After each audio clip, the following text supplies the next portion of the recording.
Israel எதிரிகளுக்கு எப்பேற்பட்ட பதிலடி குடுத்தாலும் சரி, உலகமே அண்ணாந்து பார்க்குற மாரி தான் இருக்கும். எல்லாருமே ஆச்சரியப்படுவார்கள். அமெரிக்கா கூட, "ஆஹா!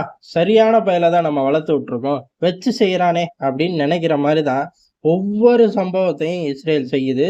இஸ்ரேலோட உளவுத்துறைகள் ஒவ்வொரு ஹை வேல்யூ டார்கெட்ட எப்படி தூக்குனார்கள் அப்படின்னு சொல்லி அவர்களே சொன்னா தான் உண்டு. சம்மந்தப்பட்ட நாடு வாய தொறக்காது. ஏன்னா, அவங்கள்கிட்ட இருக்கிறது ஒரு 10 தியரியாச்சும் இருக்கும். அத என்னதான் ஃபில்டர் பண்ணாலும் 3 தியரியில நிக்கும். கடைசியில இவர்களா வெளியிடும்போது தான், ஓ! இப்படிதான் இந்த ஆள தட்டி தூக்கியிருக்காய்ங்க அப்படிங்கிறதே வெளியில வரும். இதுல சில ஃபெயிலியர்ஸும் இருந்தாலும், அந்த ரேஷியோ கம்மி. சக்சஸ் அப்படிங்கிறது 90, 95% மேல ஜாஸ்தி. இப்படிப்பட்ட ஒரு புகழோட சுத்திக்கிட்டு இருந்த ஆட்களுக்கு ஏடா உங்க ஊருக்குள்ள ஆளுக வராய்ங்கங்கிறத கணிக்க தெரியலையா, புடிக்க தெரியலையா அப்படின்னு பெரிய அளவு சரிவு.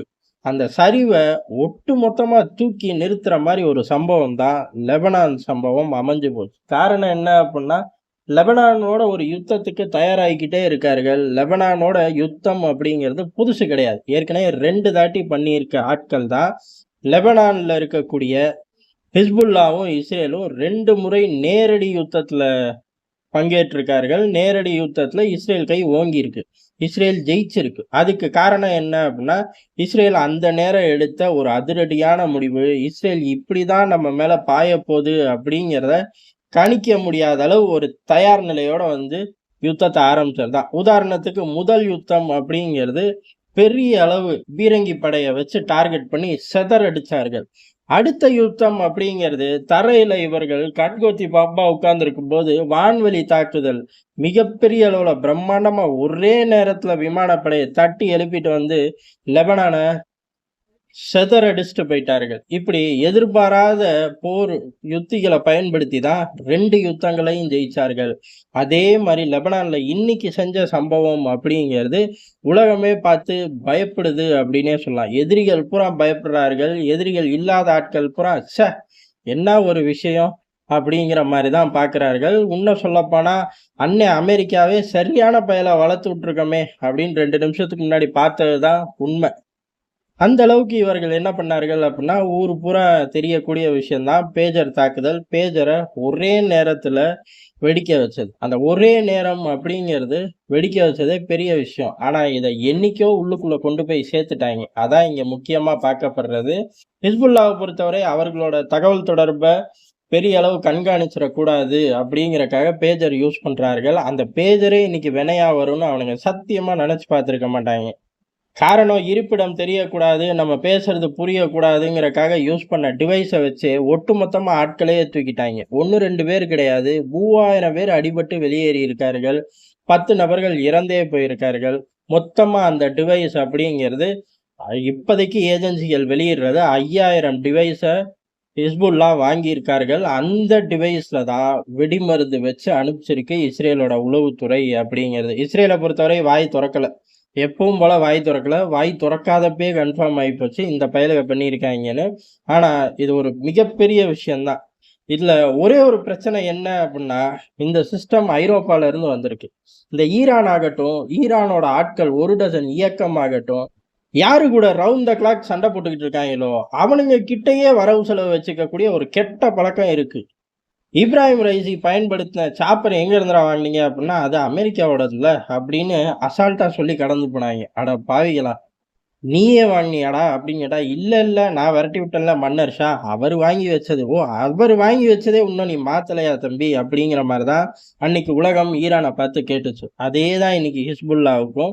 இந்த பர்ட்டிகுலரான 5000 பேஜர் டெலிவரி எடுத்தது ஐரோப்பால இருந்து டெலிவரி எடுத்திருக்கார்கள்.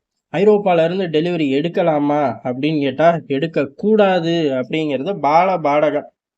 ஆனா எப்படி தப்புனுச்சு அப்படின்னு தெரியல. ஆனா அந்த பர்ட்டிகுலர் கம்பெனி அப்படிங்கிறது தைவானோட கம்பெனி. அவர்கள் வெளியில சொல்ட்டார்கள். இது இங்க புரொடக்ஷனே பண்ணல. எங்களோட நேம பயன்படுத்தி ஐரோப்பால உள்ள நிறுவனங்கள் பண்றார்கள்.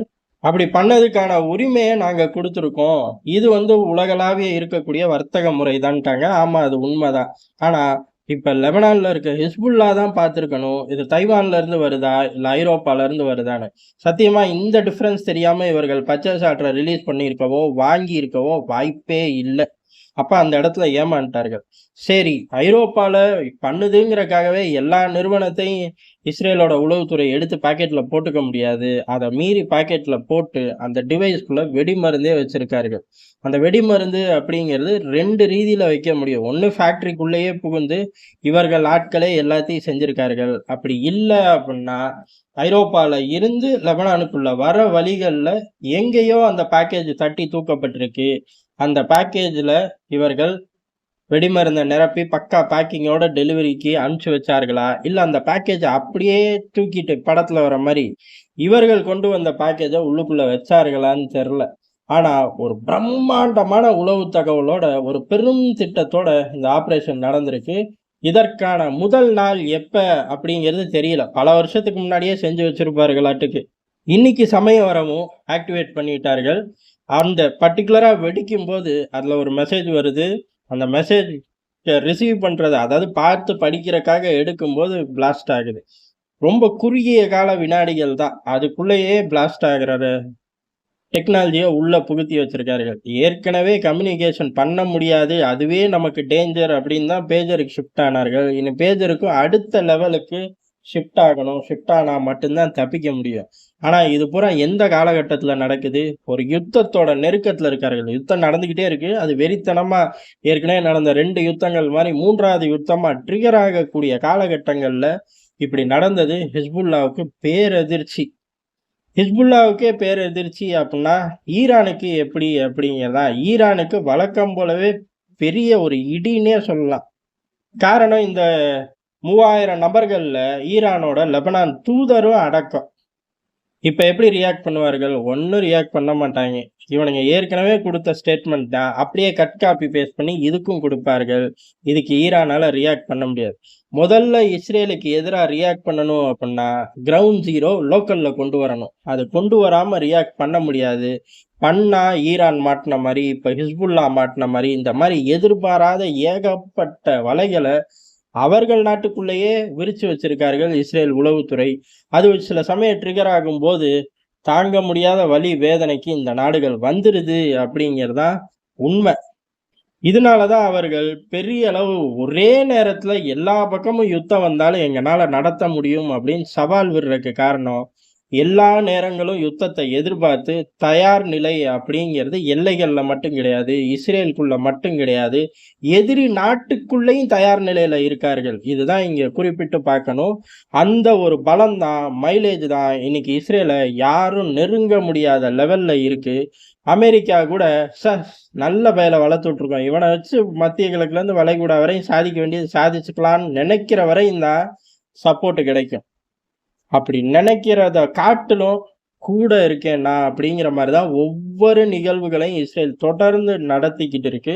இத எல்லா நாடுகளும் உத்து பார்ப்பார்கள். இதே செயல் திட்டத்தை நோக்கி நகர்வார்கள். அதனால இந்தியாவுமே வேகமா இதே மாதிரி திட்டங்களை நோக்கி நகரணும். உதாரணத்துக்கு நம்ம பார்த்த மாதிரியே எதிரிகளுக்கான தயார் நிலை எல்லை உள்நாட்டுக்குள்ள மட்டும் கிடையாது. எதிரி நாட்டுக்குள்ளேயும் தயார் நிலையில நம்மளோட உளவு வலையமைப்பு இருக்கணும். அப்படி இருக்கும்போது இந்த மாதிரி நம்மளும் உலகத்துக்கு பெரும் படம் காட்டலாங்கிறது யதார்த்தமான உண்மை.